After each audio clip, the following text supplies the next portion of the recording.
Hey, what's going on? You know who it is. You know what it is. All right, you guys. So George Kambosos Jr. wins a questionable decision over Maxie Hughes. A lot of people that saw the fight thought that Maxie Hughes clearly won that fight.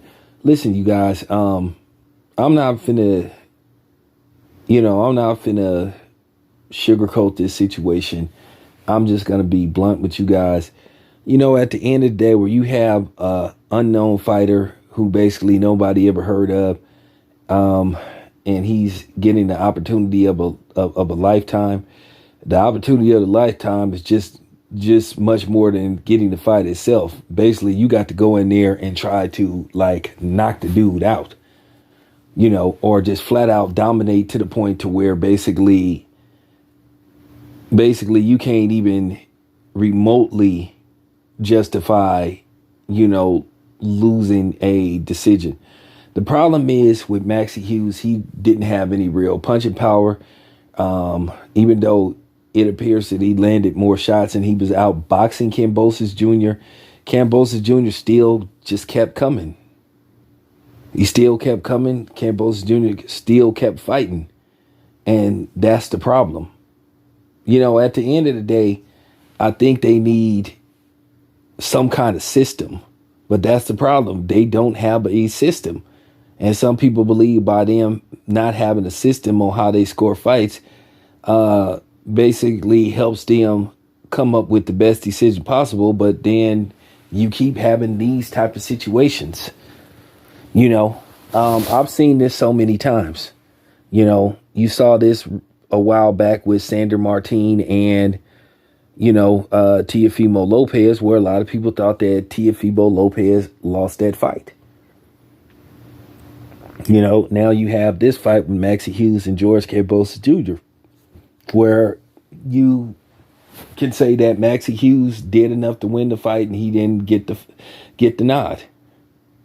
You have to understand, when you're a guy that get the call for a fight like this, you're not just fighting against the fighter himself. You're fighting against the network.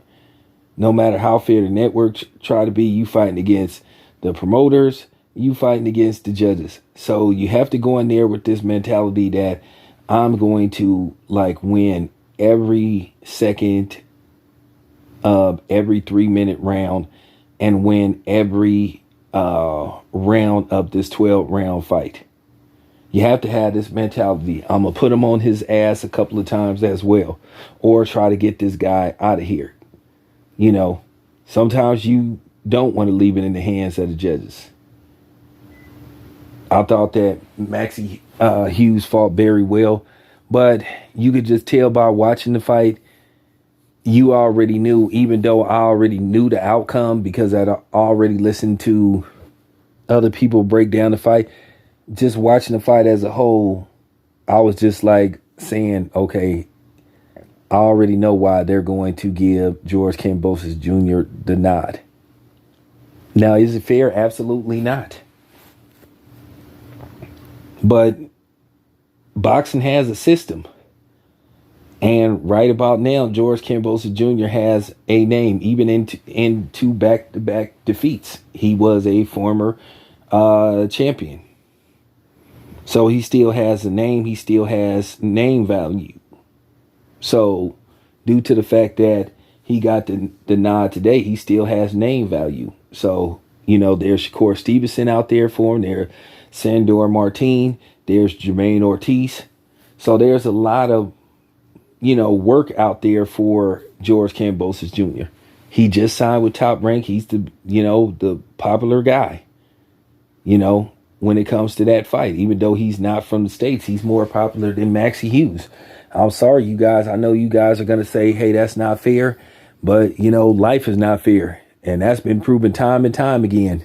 And me being a black man in the United States of America, I know all about stuff not being fair, and not being on a equal playing field, a equal level.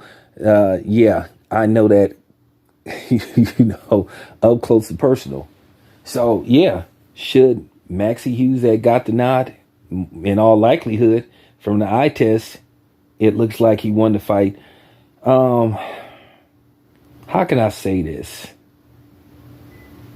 You know, Apollo Creed, you know, going into his second fight, or basically feeling like he had unfinished business with Rocky Balboa, and shout out to Two Raw for TV when Apollo Creed, you know, said, I won, but I didn't beat him.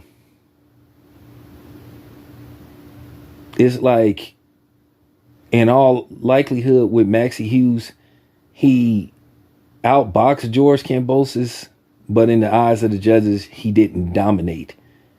And he needed to dominate to get the nod. Sort of like what happened with Bivol and Canelo Alvarez.